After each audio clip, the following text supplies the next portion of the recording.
Terrorists striking London during Ramadan, the holiest month of Islam.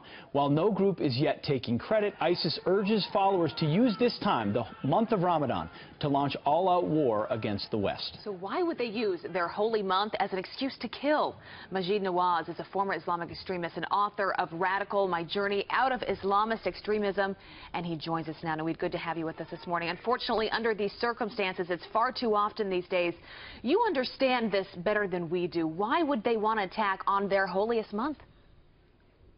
Unfortunately for jihadists, they've come to fetishize the Muslim holy month of Ramadan, and in doing so they refer back to the Prophet Muhammad himself, who fought a famous battle in the month of fasting, the month of Ramadan. It's known as the Battle of Badr, and it was indeed the Prophet's first battle against his opponents and his first victory. And so jihadists today look back to that as an example for them, and that's why, unfortunately, through this fetishization, every month, every year, during the month of Ramadan, whereas this month used to be associated with fasting, piety, and withdrawal from worldly pleasures, jihadists have made it famous for the rest of, well, infamous, I should say, for the rest of the world, in a way that is now associated with blood, violence, and gore and barbarism. Maajid, let's talk about the strategy here. You know, Pete had mentioned earlier, encouraging others to buy this type of truck because it sits higher. You're away from gunfire. In fact, from some of the reports I read, you're up higher off the street. You can claim as many lives as you want. Going after these soft targets, bridges, crowds, festivals. Talk about that a little bit. Yes, I think it's really important what we heard earlier on your show, that this is not just to put this, brush this aside as mindless violence. This isn't mindless violence. This is highly planned, and the strategy for this has been put out by ISIS and Al-Qaeda and other jihadist groups for a long time. They want to achieve a strategic aim through these sorts of attacks. What's that strategic aim? Well, first of all, if we understand the way insurgencies work, we have to acknowledge we're in the middle of a jihadist insurgency. Yes. Across Europe. This is the third attack in Britain in as many months, and when you're dealing with an insurgency, what do insurgents try and do? They try and divide the population between those that would support them, those that they would try and recruit from, in this case Muslims, and the rest of society. And what they want to achieve through this randomization of violence, through these sorts of marauding terrorist attacks, is to divide the population so that Muslims are pitted against non-Muslims, and that Muslims in Europe only have one option, and that is to seek sanctuary in those claiming to fight in their name, and that's the jihadists. So they have a very clear military objective here, and of course when dealing with insurgencies, we in turn have to have a counter-insurgency approach. Yes, Maajid, and the reason people use a word like senseless is because it's young girls killed in an Ariana Grande concert.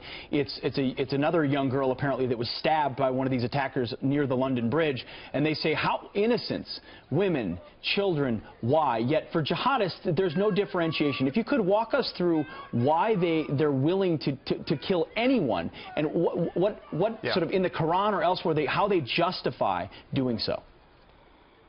Well, of course, any scripture, any religion that is over 1,000 years old will have passages in its scripture that today, by today's moral standards, appear totally outdated and must therefore be abandoned. And that's the same with Islam as it is with Christianity, Judaism, the Old Testament. Unfortunately today, though, there is a bit of a tiptoeing around one particular religion when it comes to acknowledging what I've just said, and that's my own religion and faith trajectory, and that is Islam. Because we don't want to be labeled as racists or Islamophobes, we tend not to be as critical or rigorous when it comes to scrutinizing Islamic doctrine as we may be with the Old Testament or indeed the New. So jihadists will find scripture that justifies what they're doing, and what they think they're doing is that they are locked in a cosmic struggle, in a battle for civilization itself. They think they're the good guys, and they think that by killing all these people, they're provoking a war which will end up with them as victorious, and then peace and goodwill on earth. As dystopic as that sounds, that's what they believe in, and that's why they put down these strategies to divide us, so that we do end up fighting each other, so that war is provoked, and of course ISIS is the blueprint for that. I mean, Naweed, you are a former extremist. You've written about this. You're now helping to fight this fight against terrorists. Walk us through how these, many times they're young men and women in their late teens, maybe in their early 20s. How do they get to that point of wanting to kill innocent people? What is causing them to make that transition? Because I think once you make that link, it helps us to figure out how to make sure that people, this next generation, we can stop that from happening.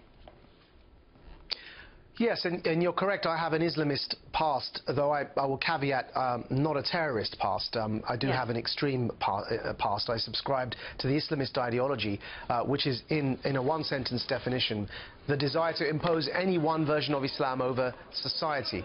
And I start with that because, of course, if we recognize that this is a jihadist insurgency, we must recognize it begins with ideological indoctrination and recruitment from within our Muslim populations in Europe. So if Islamism is the desire to impose any one version of Islam over society, jihadism is the use of force to spread Islamism. Now, looking at that, we've got to understand, therefore, that how somebody becomes radicalized is that they may feel a sense of grievance, whether real or perceived, a disconnect from their host society.